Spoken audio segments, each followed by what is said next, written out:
ശബരിമലയിലെ കൊടിമര നിർമ്മാണവുമായി ബന്ധപ്പെട്ട വിജിലൻസ് അന്വേഷണ ഉത്തരവ് കോൺഗ്രസിന്റെ അഴിമതി പുറത്തുകൊണ്ടുവരുന്നതാണെന്ന് MV ഗോവിന്ദൻ പറഞ്ഞു. കൊടിമരത്തിനായി പിരിച്ച പണം എവിടെ പോയെന്ന് വ്യക്തമാക്കണമെന്നും സോണിയാഗാന്ധിയെ ഉണ്ണികൃഷ്ണൻ പോറ്റി കണ്ടതിലെ ദുരൂഹത നീക്കണമെന്നും അദ്ദേഹം ആവശ്യപ്പെട്ടു. അവരുൾപ്പെടെ നൽകിയിട്ടുള്ള സ്വർണം കാണാനില്ല എന്ന കാര്യം കോടതി നിരീക്ഷിച്ചിട്ടുണ്ട്. 29 പവൻ സ്വർണം കാണാനില്ലെന്ന് കോടതി നിരീക്ഷിച്ചിരിക്കുകയാണ്, രേഖകൾ പ്രകാരം തന്നെ. അതല്ലാതെ ഒരുപാട് സ്വർണ്ണമുണ്ട് എന്നും പറയുന്നുണ്ട്. കാരണം ഇതിന് കൃത്യമായിട്ട് റെസീറ്റ് കൊടുത്തിട്ടില്ല എന്നാണ്. അപ്പം മാത്രമല്ല, ഇത് വലിയ പണം പിരിച്ചിട്ടുണ്ട് കൊടിമര മാറ്റുന്നതിൻ്റെ പേരിൽ. പക്ഷേ ആന്ധ്രയിലെ ഒരു ഫോണിക്സ് കമ്പനിയാണ് ഇത് സ്പോൺസർ ചെയ്തത്. അപ്പോൾ യഥാർത്ഥത്തിൽ പിരിച്ച പണം ഇവിടെ പോയി, കോടിക്കണക്കിന് റുപ്യ ഇവിടെ പോയി. അതുപോലെ തന്നെ സ്വർണവും പിരിച്ചിട്ടുണ്ട്. ആ സ്വർണം എവിടെയാണ് പോയത്? എല്ലാം ഏതാണ്ട് 10 കിലോ ആണ്. ചെറിയ സ്വർണ്ണമൊന്നുമില്ല, 10 കിലോ സ്വർണം അതിലധികം പിരിച്ചിട്ടുണ്ട്. ഇപ്പൊ പിരിച്ചതിൻ്റെ അകത്ത് 1/4 കിലോ അല്ലെങ്കിൽ 1/2 കിലോ കാണാനില്ല എന്നായിരിക്കും പറഞ്ഞുകൊണ്ടിരിക്കുന്നത്. ഒന്നിനും കണക്കില്ല എന്നുള്ളതാണ് ഹൈക്കോടതി തന്നെ പറയും. അപ്പോൾ ഇതെല്ലാം അന്വേഷിച്ച് ആവശ്യമായ നിലപാട് സ്വീകരിക്കുമ്പോൾ അന്നത്തെ ബോർഡ് എന്ന് പറയുന്നത് പ്രയാഗ് ഗോപാലകൃഷ്ണനാണ്, പിന്നെ കോൺഗ്രസിന്റെ ഗവൺമെന്റുമാണ്. UDF, BJP, ജമാഅത്ത് ഇസ്ലാമി സഖ്യത്തിന്റെ കോർഡിനേറ്ററാണ് VD സതീശൻ. RSSനെ പോലെ തന്നെ കൊടും വിഷമാണ് ജമാഅത്ത് ഇസ്ലാമിയെന്നും ആഗോള ഇസ്ലാമിക രാഷ്ട്രം സ്ഥാപിക്കാൻ ശ്രമിക്കുന്ന ഇവരുമായുള്ള കോൺഗ്രസ് സഖ്യത്തിൽ ഹൈക്കമാൻഡ് നിലപാട് വ്യക്തമാക്കണമെന്നും ഗോവിന്ദൻ മലപ്പുറത്ത് പറഞ്ഞു. ഈ ജമാഅത്തെ ഇസ്ലാമി എന്ന് പറയുന്ന വർഗീയ വിഭാഗത്തിന്റെ ഏറ്റവും വലിയ പ്രചരണമാണ്. ഞങ്ങൾ RSSനെ എതിർക്കുമെന്ന് പറയുമ്പോൾ ഹിന്ദുക്കൾക്കെതിരായിട്ടാണെന്ന് RSS പറയുകയാണ്. ജമാഅത്തെ ഇസ്ലാമി എന്ന് പറയുന്ന വിഷം, കൊടും വിഷമാണ്.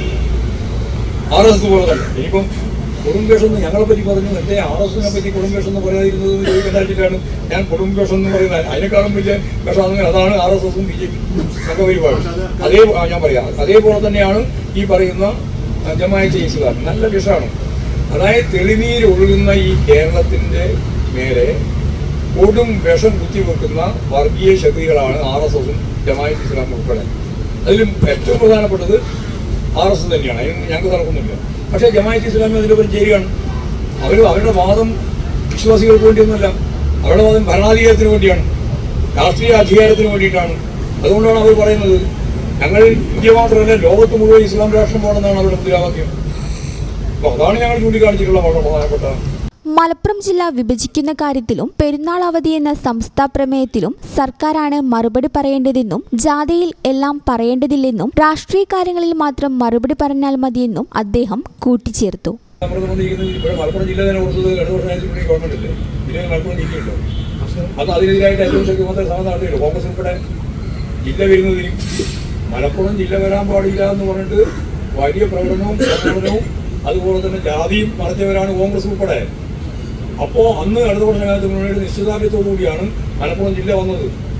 മലപ്പുറം ജില്ല വന്നത് മാത്രമല്ല, അമ്പത്തേഴിലെ ഗവൺമെന്റ് വന്നതോടുകൂടി എന്തെല്ലാം കാര്യങ്ങളാണ് ഈ മുസ്ലിം സമുദായത്തിന്റെ ഭാഗമായിട്ട് തന്നെ മാറ്റം വരുത്തിയത്. അതുവരെ പണ്ട് കമ്മ്യൂണിസ്റ്റുകാർക്കെതിരായിട്ട് വെരിഫിക്കേഷൻ ഉണ്ടായി, കേട്ടിട്ടുണ്ടോ? ചെറിയാക്കുമേൽ അറിയുണ്ടാവും. Police verification. ഏതെങ്കിലും കേന്ദ്ര ഗവൺമെന്റിന്റെ സർവീസ് കയറിയാൽ ഉടനെ ഒരു ചിറ്റ് വരും, പഠനം പ്രസിഡന്റ്. ഇന്ന ആൾ കമ്മ്യൂണിസ്റ്റ് ആണോ, അപ്പോൾ ഇവർ ചൈനക്കാരനാണ് എന്നുള്ള മറുപടിയായി. അതോടുകൂടി അവരെ ജോലി പോയി. അങ്ങനെ ആയിരക്കണക്കിനാണ് ജോലി പോയിട്ട് വേണ്ടത്. എന്നാൽ മുസ്ലിങ്ങൾക്ക് ഇതേപോലെ തന്നെ വെരിഫിക്കേഷൻ ഉണ്ടായിരുന്നു. ആ വെരിഫിക്കേഷൻ അവസാനിപ്പിച്ചത് VMSന്റെ ഗവൺമെന്റ് അല്ലേ, 57. മലമ്പുഴയിൽ സുരേഷിനെ സ്ഥാനാർത്ഥിയാക്കുന്നതിനെക്കുറിച്ചുള്ള ചോദ്യത്തിന് അത് ഇടതുമുന്നണിയുടെ കോട്ടയിൽ ഒരു വിള്ളലും ഉണ്ടാക്കില്ലെന്നായിരുന്നു അദ്ദേഹത്തിന്റെ മറുപടി. അവസരവാദ നിലപാട് സ്വീകരിക്കുന്ന സാഹിത്യകാരന്മാരാണ് സർക്കാരിനെ വിമർശിക്കുന്നത്. എന്നാൽ ഇടതുപക്ഷം നന്നാകണമെന്ന് ആഗ്രഹിക്കുന്നവരുടെ വിമർശനങ്ങളെ ഉൾക്കൊള്ളുന്നുണ്ടെന്നും ഇടതുപക്ഷം നന്നാകാൻ തീരുമാനിച്ചിട്ടുണ്ടെന്നും അദ്ദേഹം കൂട്ടിച്ചേർത്തു. ഈ ചാനൽ ന്യൂസ്, മലപ്പുറം. നിങ്ങളുടെ വീട്ടിലേക്ക് ആവശ്യമായ ഒരു പുതിയ വാഷിംഗ് മെഷീൻ അതല്ലെങ്കിൽ ഒരു സോഫ സെറ്റ് വാങ്ങാൻ വേണ്ടി പ്ലാൻ ചെയ്യുകയാണോ? പക്ഷേ വലിയ തുക ഒരുമിച്ച് മുടക്കേണ്ടി വരുമോ എന്ന് പേടിച്ച് നിങ്ങളുടെ ആഗ്രഹം മാറ്റിവെക്കുകയാണെങ്കിൽ ഇനി അത് വേണ്ട.